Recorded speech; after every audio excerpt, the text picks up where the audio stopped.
Hello, good morning. Alam niyo, may na akong nakitang isang video. Ang sabi niya, alam niyo, parang umiiyak siya eh. Alam niyo, huwag kayong magtitiwala kahit sa isang kaklose niyo pa at saka kumbaga, iyan pinagkakaanohan mo. Huwag mong sasabihin lahat, sabi niya ganun. Alam mo, matagal na yan.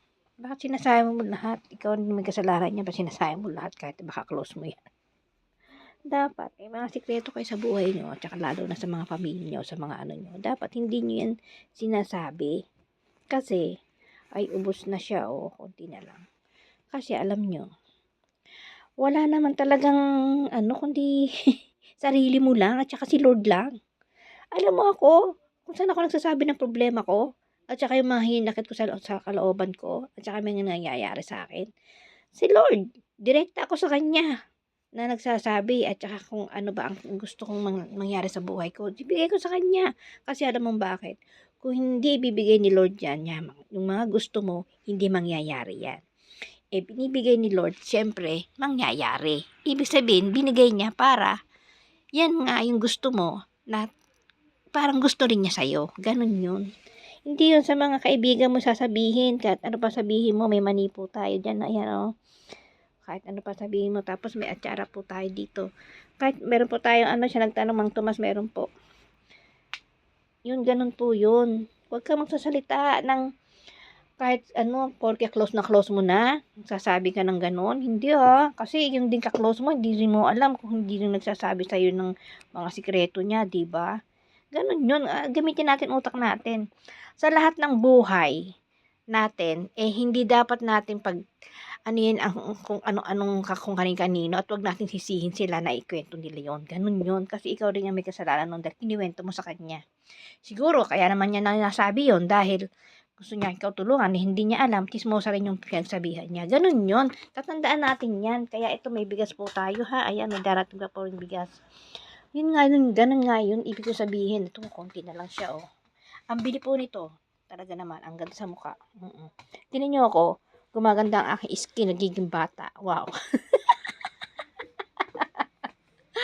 At basta kumain ka ng atsara, malilimutan mo ang mga pangit na nangyari sa buhay mo dahil ang maalala mo lang ay mga kasiyahan, o di ba?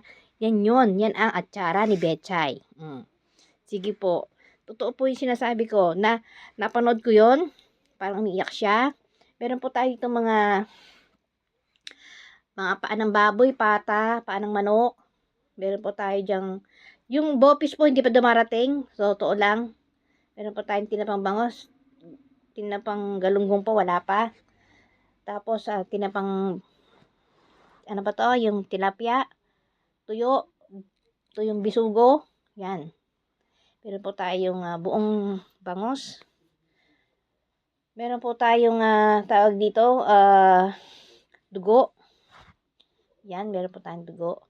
Meron po tayong spare ribs, murang spare ribs. Ayan. Yan. Alam nyo, masarap to sa prito, sa manok, kahit saan, basta masarap po. Kasi meron ako dyan nasa loob ng bahay.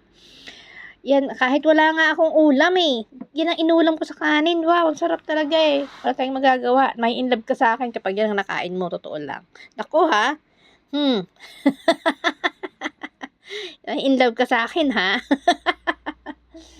Magastos ako.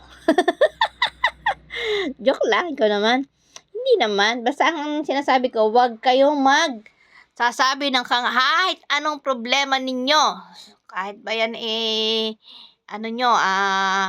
inyong kaibigan o best friend pang sinasabi. Dahil minsan, kaya nga 'di ba ang mga ganyan, best friend ka.